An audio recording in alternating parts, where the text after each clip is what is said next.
था थई ता था तू बड़ा थई हाँ। अरे तोरे आंख में इतना डर काहे लग रहा बा भाई? शांत हो जाओ, एकदम शांत हो जाओ। हम तो धोके इंजेक्शन दे ले रहनी। देखो तुहार शरीर के सब अंग कितना शांत बाड़े और तू बड़ा के डर रहा बड़ा। वैसे देखल जाए तो तुहार जीवन के का मकसद रहे? हम तुहार जीवन के एगो नया मकसद देले बानी। जानत बड़ा का है? जब तुम्हारी मूर्ति तैयार हो जाए तो के हजारन के तादाद में लोग आई हैं देखे खातिर।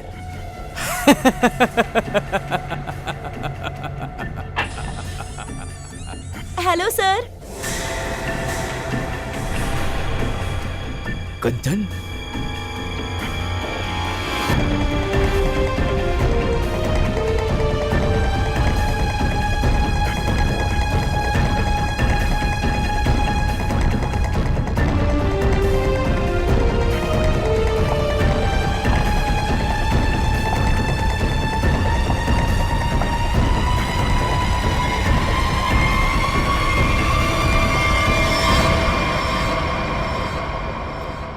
कंचन तू यहाँ कैसे? तोरा के हम छुट्टी दे ले रहनी आज। हाँ सर, हम खाली काम खातिर थोड़ी ना स्टूडियो आवेनी। आप तो जाने ली हमके मूर्ति बनत देखल कितना पसंद बा। हाँ। वाह सर, कितना अद्भुत मूर्ति बना रहल बानी आप। ऐसा लगा था कि आप एमे जान डाले वाला बानी। और सर, ये तीनों मूर्ति कितना एक जैसन बनैले बानी आप।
के फोन कैले रहल? सर हम फोन कैले रहनी। हम यहाँ के सुपरवाइजर बानी। कहाँ बा? सर ऊपर आई हमरा जोड़े।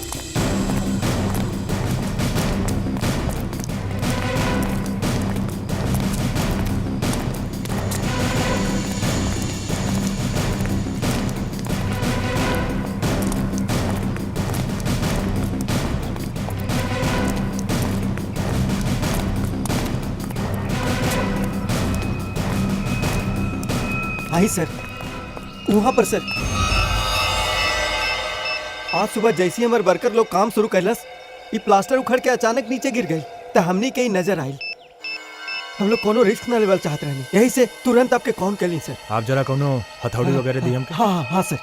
इली सर। पंकज सबके रोक के रखिया। तनी पीछे आ जाए, आ जाए पीछे।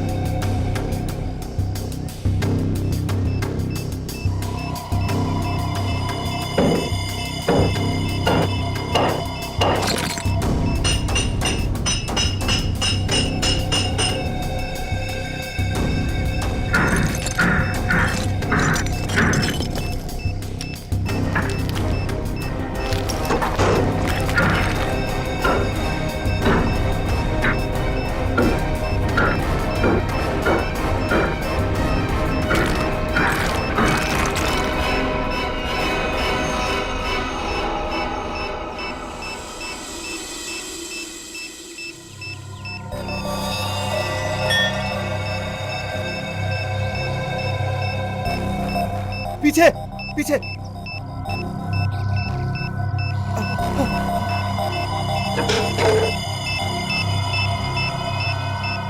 माय गॉड, बॉम्ब है, जिंदा बॉम्ब।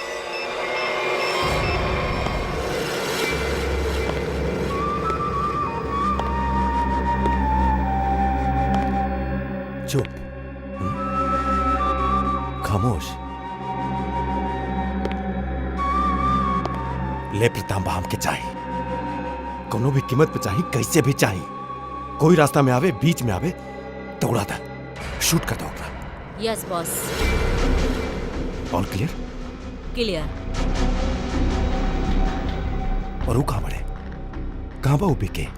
ओके 2 दिन पहले भेजले रहली ले प्रतांबा खातिर, ओकर कोनो खबर नहीं खे, कुछ नहीं खे। कहाँ बाड़े हो? शायद ओके अब तक निवृत्तांबा मिलल ही नहीं खे। ओके, शायद अब तक नेप्रतांबा मिलने ना होगी। Good story of my life.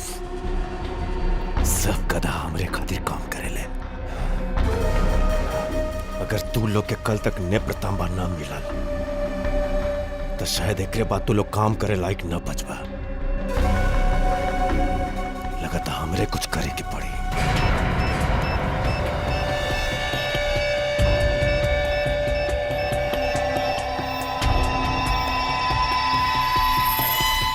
कमाल है, अंडर कंस्ट्रक्शन बिल्डिंग में बम लगा के रख ले बा।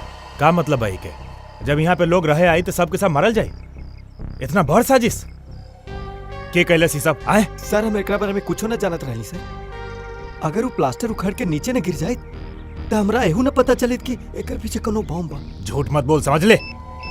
ना सर, हम झूठ न बोलत हनी। एक्चुअली आज से 6-7 साल पहले जब ये बिल्डिंग बने शुरू भइल रहले, कुछ दिन बाद कोनो डिस्प्यूट की वजह से ये बिल्डिंग के काम बीचे में रुक गई। और अभी कुछ ही दिन पहले जब ये सारा मामला सुलझ गई तो आज फिर से दोबारा काम शुरू भइल। सर हमके लगत बा कि ये बॉम्ब वही समय रखल गईल होखी जब ये बिल्डिंग के काम शुरू भइल होखी। 6-7 साल पहले? अरे का बेकार के बात कर रहल बाड़ा। तो हार कहे के मतलब है कि केहू इतना लंबा प्लानिंग कैले रहल कि आज वो बम लगाई और वो 6-7 साल बाद फटी। 6-7 साल पहले यहाँ सुपरवाइजर के रहल, तू रहला? नहीं के सर, तब तो मन ही रहल। वो तो तबे काम छोड़ के कहीं भाग गई रहे। अच्छा, और यहाँ जो मजदूर वगैरह काम करत रहल उनमें से केहू ऐसा है जो अभी भी हो? सर ये लोग तो दिहाड़ी करे वाला लोग बड़े, आज यही जा कल कहीं और। बाकी हाँ सर, हमके उस समय के एगो काम करे वाला औरत के बारे में कुछ पता बा। हो सकेला वो आपके कुछ काम आ सके। के है वो औरत? हाँ सर लोग कहले कि वो वहाँ पर कुछ देख ले रहली। नाम तो बंधनी बतावे ले सब ओकर, कहाँ रहली ये नहीं के पता। और हैरानी के बात यह है सर कि वो कुछ दिन बाद ही एक बड़ बिल्डर से शादी कर ले रहली सर। का? बिल्डिंग में काम करे वाली एगो मजदूर औरत एगो बिल्डर से ब्याह कर लेला?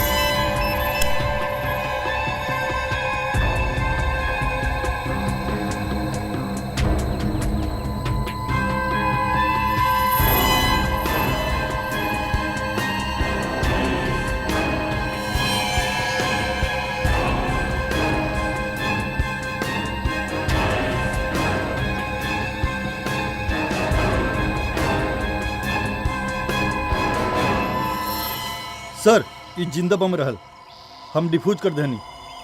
थैंक यू वेरी मच। शुक्र है वक्त पे हम लोग आ गए, नहीं ना तो बहुत अनहोनी हो जात। बाकी सर खतरा अभी टलल नहीं खे। ये बम खाली एगो हिस्सा है। का मतलब? ऐसा कितना बम इस शहर में लगायल गयल होगी और सब बम के एक टिगर है जे कभी भी केहू समय फट सकेला। आपके कहे के मतलब है पूरा शहर में बम लगल बा और केहू के पास रिमोट है, कभी भी उड़ा सकेला? हाँ। माय गॉड, 6-7 साल पहले केहू पूरा शहर में बम लगैले बा और अब कभी भी कुछ भी हो सकेला।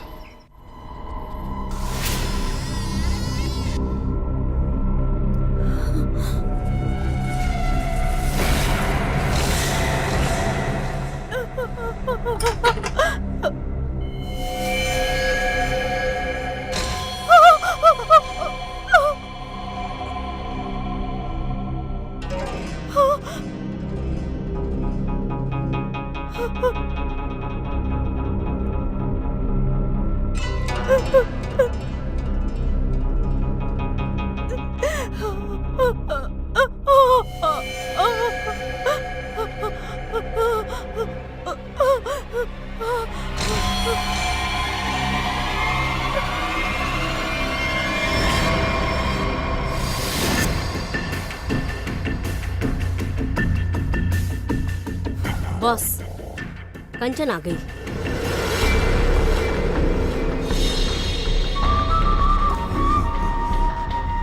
एक्सीलेंट। कंचन पे विश्वास रहल हमके कि जे काम केहू न कर सकेला उ तू कर लेबो। ई होखेला कमांडर, हमार बेस्ट कमांडर। ले ले बाड़ू ना हमर नेत्र तांबा, लावा दिखावा। देखा, सीखा एकरा से कुछ। देखला, लड़की बिया लेकिन काम करके आयल बिया।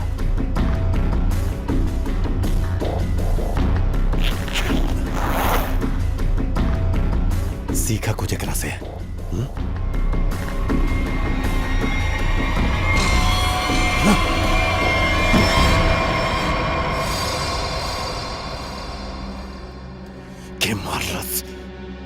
के मारलस बिकी के? तू मार लू ओके? हम ना मरनी, हम क्या मारे उनका के? का फिर गुंदारजी मार ले के? बोला, स्पीक अप। ना जब हम ले प्रतांबा और विकी के ढूंढे खातिर चिरगुंदाशी के स्टूडियो में पहुंचनी तब बस वहाँ पे बहुत ही खतरनाक लोग हमला कर देले रहे और हमरा ख्याल से वो लोग भी ले प्रतांबा के ही ढूंढत रहे। कुछ और लोग भी नेप्रतांबा के ढूंढ रहे बाड़े। ये कैसे हो सकेला? के डालो लोग? हाँ? के बाड़े हुए? बस हमरा के कुछ न पता। वहाँ बहुत बहुत धुआं रहे। वो लोग पूरा स्टूडियो तहस नहस कर देले और फिर गुंदाजी तो वहाँ से भाग के छुप गए। बाकी हमरा ख्याल से वो लोगन के भी लेब्रतामा के बारे में कुछ न पता। अरे फिर उन लोग के गैला के बाद ओके ढूंढ लू का है ना? बस हम ढूंढ ले रहनी, उनका सब जगह ढूंढ ले रहनी बॉस, बाकी वो कहीं ना मिलल। बॉस हमके लागता कि फिर गुंदासी लेब्रतामा के कहीं छिपेले बाड़े। अच्छा, एकर मतलब नेप्रतांबा अभी भी फिर गुंदारजी के पास बा।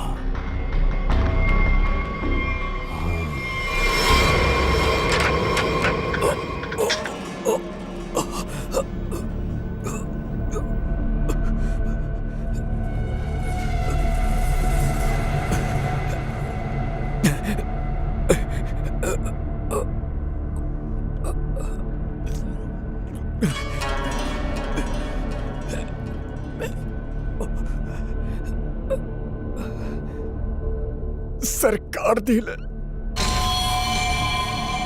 काट दिले हमार सबसे सुंदर मूर्ति के सर काट दिले।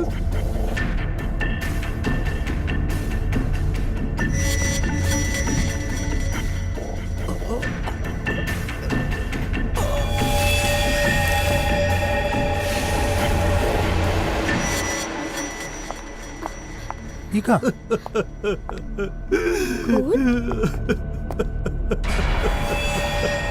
कुंदन, ई का भइले जा? ई खून कैसन? और पापा कहाँ बाड़े? हमके ना पता मेम साहब। हम तो खाना लगा के साहब के यहाँ स्टूडियो बुलाया है नहीं और ये सब देखने हमका कुछ ना पता। कहा? पापा कहाँ बाड़े? पापा कहाँ बाड़े? रिलैक्स साइमा, पापा जहाँ हुई है ठीक है हुई है, उनका कुछ ना भइल होखी। पापा के फोन ट्राई करता नहीं।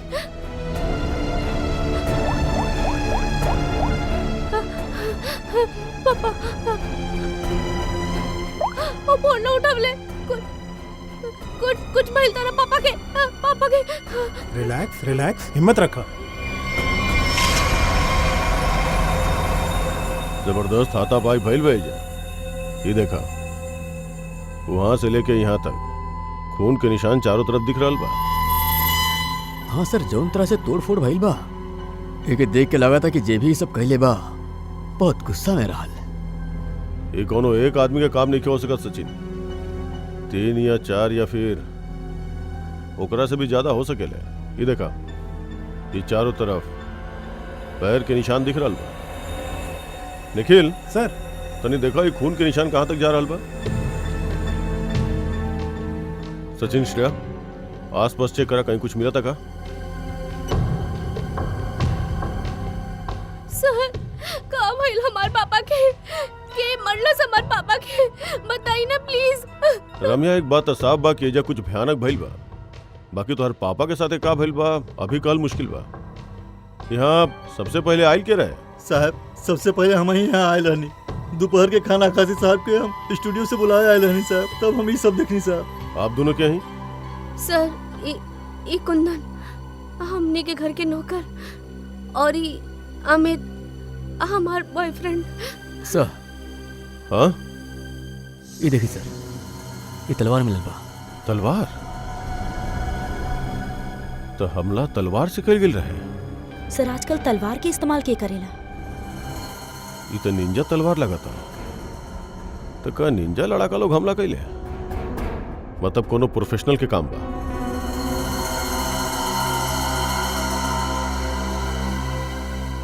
खून के निशान से तो ये लगा था कि यहाँ से कोनो लाश के घसीट के ले जायल गई बा। लाश? मतलब आप लोगों की लागत है कि हमार पापा के मरलस। देखा रामिया अभी कुछ कह नहीं के सकत। हाँ ऐसा ही इरादा से केहू कुछ लोग एजाइल रहले। तो हर पापा के साथे का भइल बा ई तहकीकात के बादे पता चली।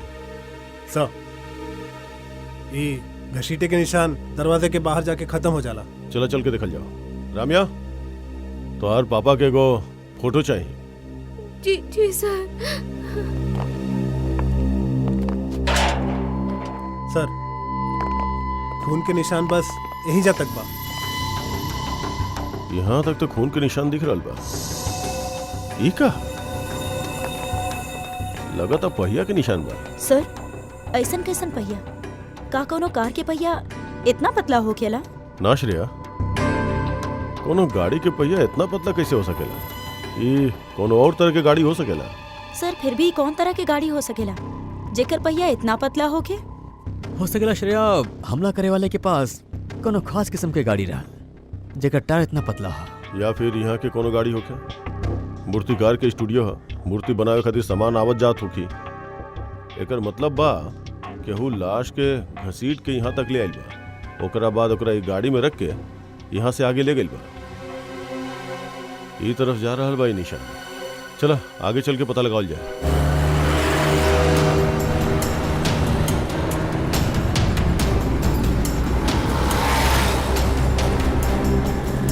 सरू पहिया के निशान तो यही तरफ आयल रहे, बाकी यहाँ से आगे कौन तरफ गए ई कैसे पता चली? देखा वो कैमरा, यही से पता चले वो कौन तरफ गई। श्रेया एकर फुटेज निकलवावा।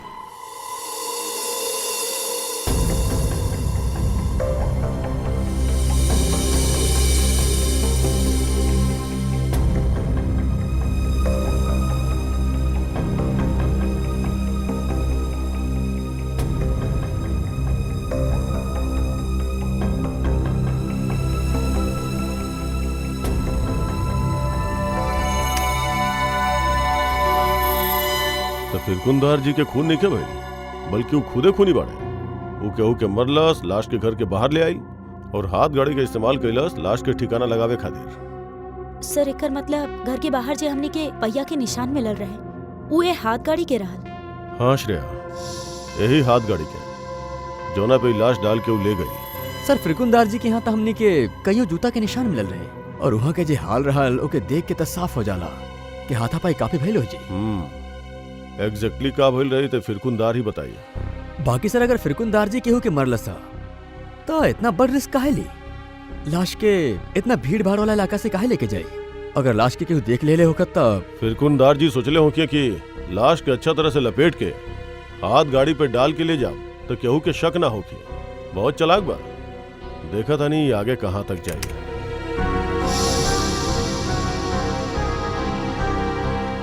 सर वो तो ये सड़क के तरफ मुड़ गए। ये सड़क था टेमसी रोड पे बंद पड़ल खदान और झील की तरफ जाती है।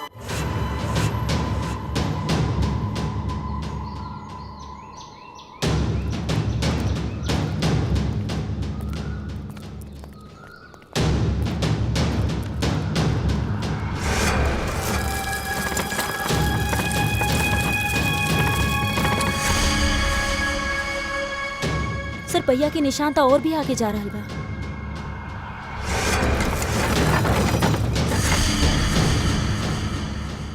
ये निशान ये खत्म हो गए। और सर ये देखिए जूता के निशान। तो का एकर मतलब यहाँ पर एक से ज्यादा आदमी रहे।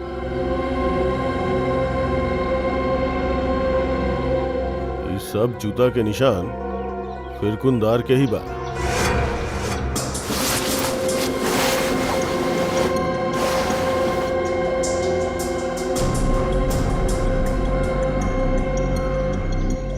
और ओकरा बाद वापस यहाँ पीछे के तरफ आके पूरा ताकत लगा के गाड़ी के आगे ढकेल देना।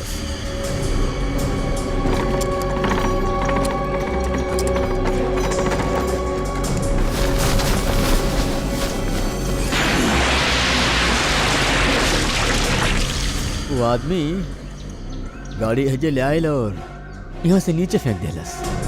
गोताखोर के बुलावा, पूरा झील के ढूंढे के पड़ी।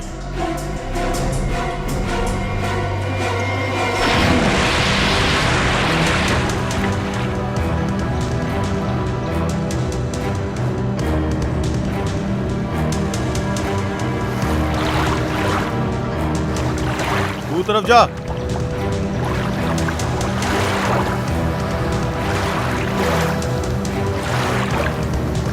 ढूंढो ढूंढो, ऐसे कहीं होके के चाहिए।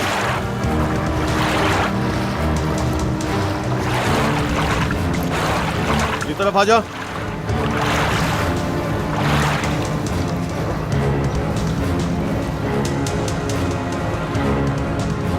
यहाँ पहुंच सर। ट्रेन आगे ला।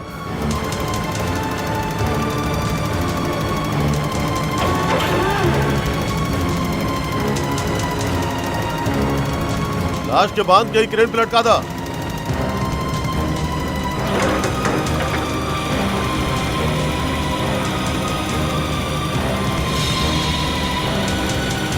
ऊपर ला।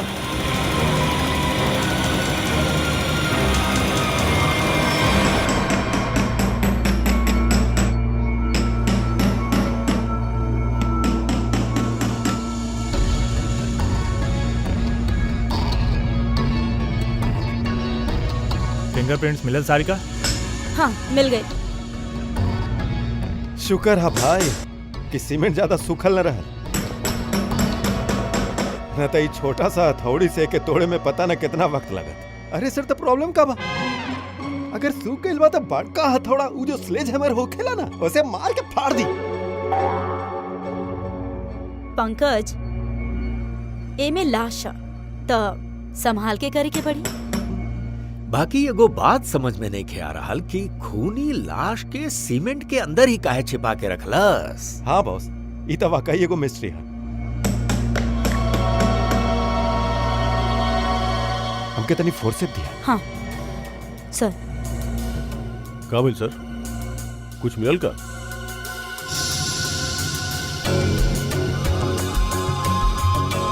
बॉस ई देखा, ई ट्रैकर सीमेंट में छिपा के रखल गए रहे। एकर मतलब साफ है, खूनी ई लाश से पीछा नहीं के छुड़ावल चाहत रहे, बल्कि उस सीमेंट में छिपा करके ई लाश के झील के गहराई में छिपा देवल चाहत रहे, ताकि जरूरत पड़ला पर ई ट्रैकर के जरिए ओके वापस से ढूंढ सके। काहे ट्रैक करके ढूंढ लेवे? काहे ओके लाश चाहिए? कोनो न कोनो वजह तो होखी ना। कमाल है यार तहार भी, एक सवाल के जवाब तो के मिलेला और तू दन से दूसरा सवाल गोली की तरह दाग देवेला। अरे सांस त लेवे दा हमर भाई।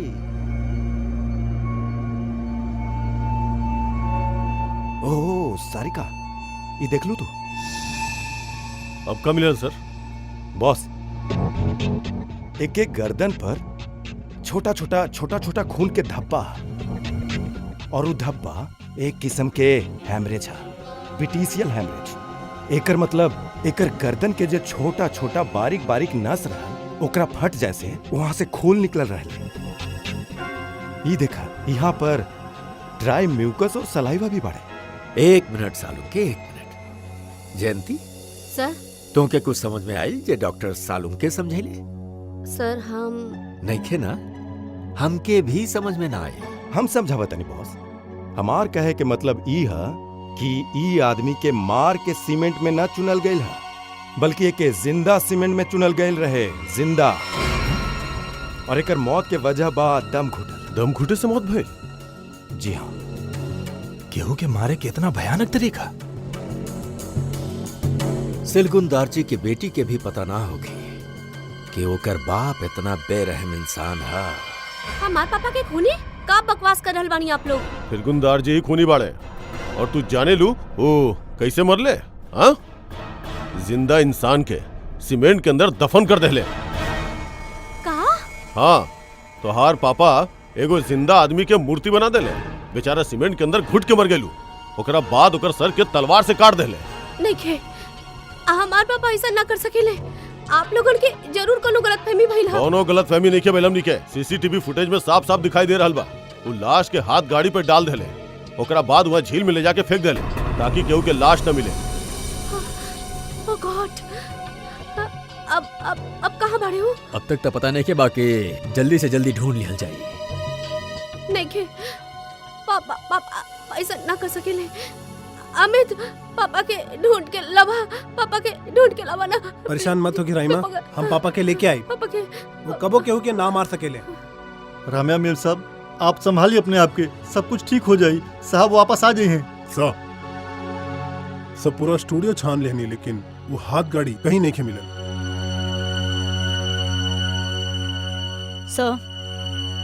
सर हम फिरगुंदार जी के बारे में पता कही नहीं। उनकर ही शहर में और भी काफी प्रॉपर्टीज बा। हमने के पास अभी तक खाली सर्कमटेंशियल एविडेंस बा। फिरगुंदार जी के पकड़ाइल बहुत जरूरी बा। ओकर कई सारा प्रॉपर्टी बा। हो सकेला में से कोनो में से छिप के बैठल होके। ढूंढ के निकालल जाई फिरगुंदार के।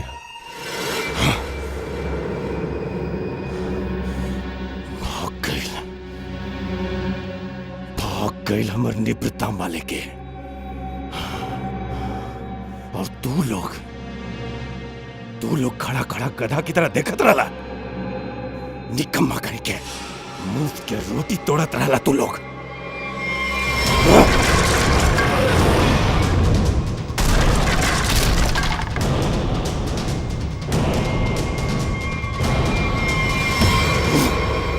यूजलेस। सर टेंशन नहीं के सर, वो जल्दी मिल जाए सर। सीआईडी भी ओकरा के ढूंढ रहल बा। टेंशन नहीं के सर। Very good. सीआईडी के ढूंढ रहा बा। गधा, अगर वो लोग हमसे पहले फिरगुंदारजी तक पहुंच गए तो लेप्रतांबा उ लोग के पहले मिल जाए। कुछ भी करा, मरा चाहे जियो तू लोग, सीआईडी से पहले ओकरा तक पहुंचा। अंडरस्टूड? सर। इडियट्स।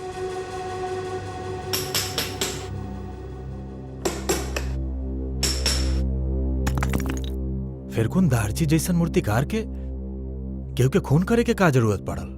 का वजह हो सकेला? ये काम तो कोनो ऐसन आदमी कर सकेला जेकर दिमाग ठिकाना पे ना होखे, या फिर कोनो ऐसन अपराधी जे विकृत होखे, सैडिस्ट होखे।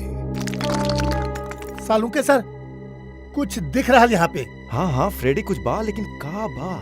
देखा ना सालों के, जल्दी देखा। हाँ बॉस, अभी पता चल जाए का। भेज दिया। हाँ।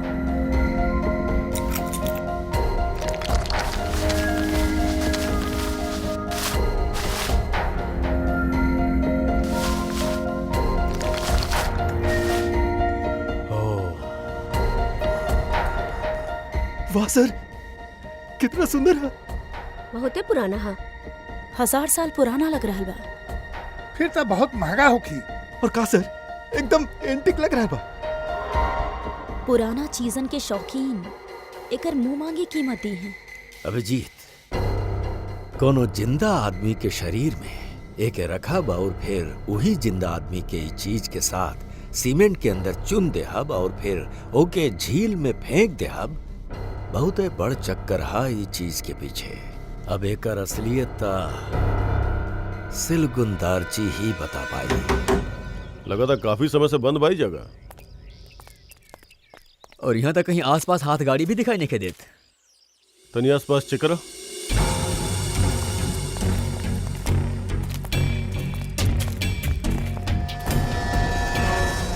सचिन,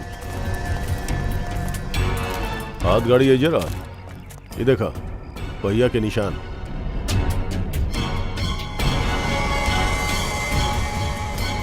ये कहा तनी हटावे एकरा।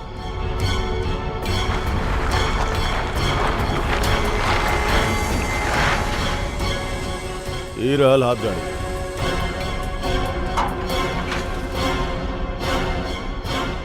संभाल के आराम से। अजीब है सर, भैया के निशान है लेकिन भैया निकाल देल गई बा। छिपावे में आसानी होखेला। और सर ऐसा रंग बिरंगी हाथ गाड़ी भी कमे देखे के मिलला। हाँ, रंग में ये खून के रंग भी बा। यस, ये मरल आदमी के खून तो नहीं खे। ये देखा,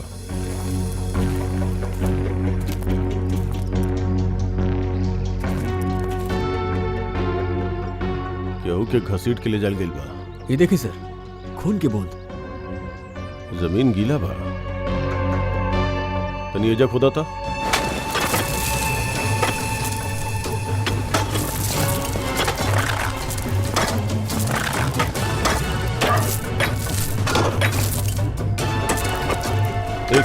एक मिनट निखिल, हाथ से निकाल, संभाल के।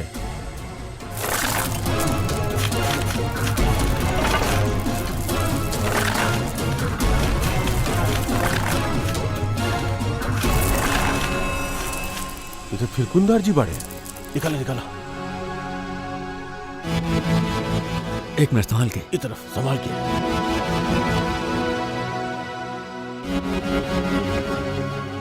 मारे से पहले करा बहुत तड़पावल गइल बा। ये सब के कर सकेला सर? जे भी कइले बा वो बची ना। ये हाथ गाड़ी के ऊपर से उंगली के निशान उठाला, शायद ओकरे से पता चल जाए कि के कइले बा। ई सब के मरले हो कि एकरा के और काहे, और जे केहू भी बा ओकरा फिरकुंदार जी के प्रॉपर्टी के बारे में पूरा जानकारी रहे, तबे वो एजा तक आ पौलस। ओ, तो ई बात बा। पता है तू लोगन के गला में हमी काहे डलनी है? ABC।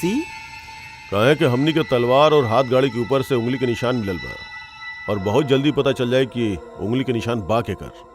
फिर कुंदारची और ओकर आदमियन के मरलस सामने आ जाई। साहब कैसन बात कर रहल बानी? हम उनकर बिटिया बानी, हम अपन पापा के काहे मारब? सर हम उनका से बहुत प्यार करेनी, हम ऐसा नहीं के कर सकेनी सर। के कहला जे केहू से प्यार करेलू केहू के मार ना सकत? हो सकेला तू भी कबो ओकर गुस्सा के शिकार बनल होगी और अब अचानक यूएस से आ गेलू उसे बदला लेवे खातिर। वैसे मार तो तू भी सकेला अमित। तू रहमा से शादी कर चाहता ना, बाकी राइमा के पापा फिरकुंदार जी बियाह से इनकार कर देले। काहे? नहीं सर, ऐसा बात नहीं खे। हम उनका बहुत इज्जत करत रहनी। मनली वो बियाहे से इनकार करत रहे, लेकिन हमके पक्का यकीन रहे कि एक ना एक दिन जरूर मान जाइए। हम उनके काहे मारे सर? चला, ए मुंह खोलस, बी मुंह खोलस, अब बारी सी के हा। काहे कुंदन, तू कुछ कहे चाहबा? हम अपने मालिक से बहुत प्यार करत रहनी। हाँ, ई सच जरूर बा कि उनका बर्ताव थोड़ा अजीब से रहल, बाकी हम उनके काहे मारब? साहब, रामिया मैम साहब के बाद साहब सबसे ज्यादा हमसे प्यार करते रहे। हम उनका वफादार नौकर रहनी। हम काहे? हाँ, वैसे था तू तीनों दूध के धुलल बाड़ा, तू काहे मरबा? बाकी जे भी सिलगुंदारची के मरले बा ना, अतना बुरा तरह से मरले बा कि ओकर मौत ता होइए गई, बाकी ओकर आंख भी निकाल लेलस। जी सालुम के साहब। तू लोगन खातिर एगो अच्छा खबर बा। सर का? तू लोग जे 3 फिंगरप्रिंट्स भेजले रहना ना, ABC, वो तीनों फिंगरप्रिंट्स में से एक फिंगरप्रिंट तलवार के फिंगरप्रिंट से मैच हो गई। कौन है? ओके सर। सर तलवार पे जौन फिंगरप्रिंट मिलल रहे वो मैच हो गई है। के हा ABC में से के निंजा वॉरियर हा?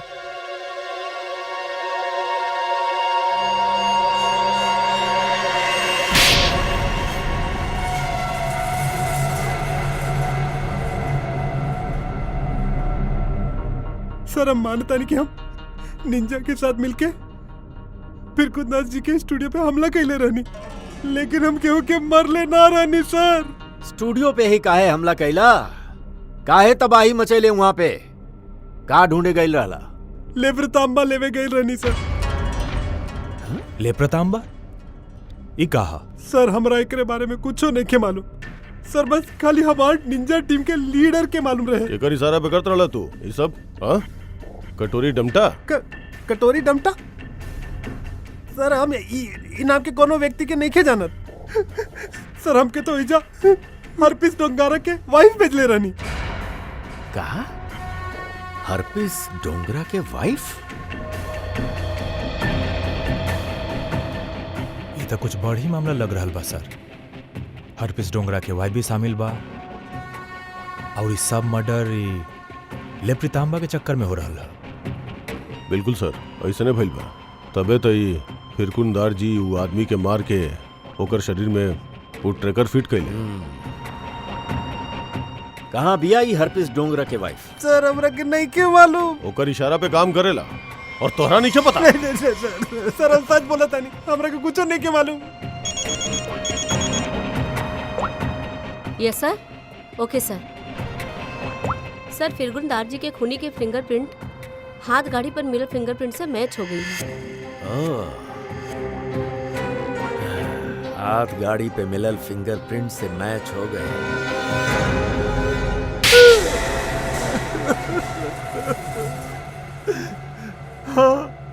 हम मर ली फिरकुंदार जी के। लेप्रतांबा पावे खाते? हाँ सर। तो लेप्रतांबा लावे के काम के दिले रहे? कटोरी। तबे हम सोचत रहने कि कटोरी डमटा छिपके बैठल कहाँ है। ये सब खेल ई कटोरी डमटा के ही है। सर हम निम्रतांबा के लिए ही फिरकुंदार जी के घर पे नौकर बन के काम करत रही। सर कटोरी हमके पहले ही बता देले रहल, बिकी के भी यही काम खातिर भेजले रहल। बाकी फिरकुंदार जी ओके पुतला बना के मार देले रह साहब। लेकिन तू ओकर खून काहे कैले और वो इतना बुरा तरीका से? ना ना साहब, हम तो खाली लेप्रतांबा मांगे गल रही ओकरा से।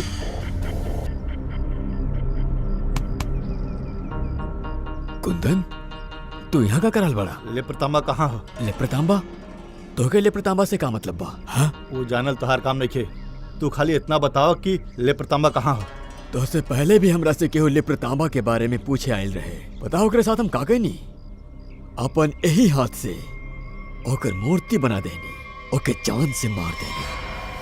कटोरी के आदमी के जैसन तू कहे मरे के चाहता रहा। चल जा यहाँ से। कटोरी के आदमी हम भी बानी, बाकी हम यहाँ वो विकी के जैसा मरल नहीं तो के मारल बानी। अगर तू हमके लेप्रतांबा के बारे में नहीं बताया था। जब से तू जूता के फीता बांधे के सिखत रहे ना, तब से हम क्राइम की दुनिया में बानी। देखा तो हमार बहुत सेवा कैले बड़ा, यही से तो के एगो मौका दे रहल बानी। चल जा यहाँ से, न तो जान से हाथ धो बैठ बे, समझ ले? चल जा यहाँ से। मतलब के बाद निकलवावे आवेला।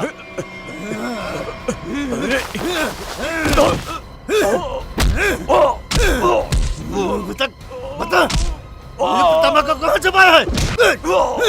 अपनी आंखें कमाने के बाद भी मुंह नहीं खोलेगा तू? बता, मुंह नहीं खोलेगा?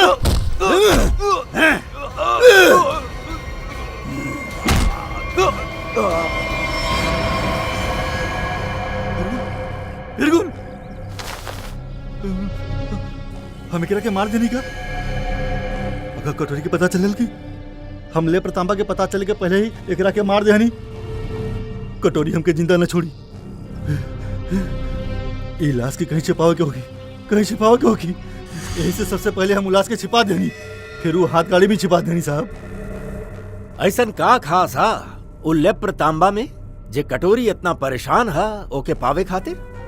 हमके नहीं पता। हमके बस इतना पता बा कि कटोरी के लेप्रतांबा नहीं मिला तो जमीन आसमान एक कर दे। और सर लेप्रतांबा के खातिर वो रामा मैडम के किडनैप भी कर लेके होगी।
मजा आ रहा बा हमार पीछे भागत सीआईडी के देख के।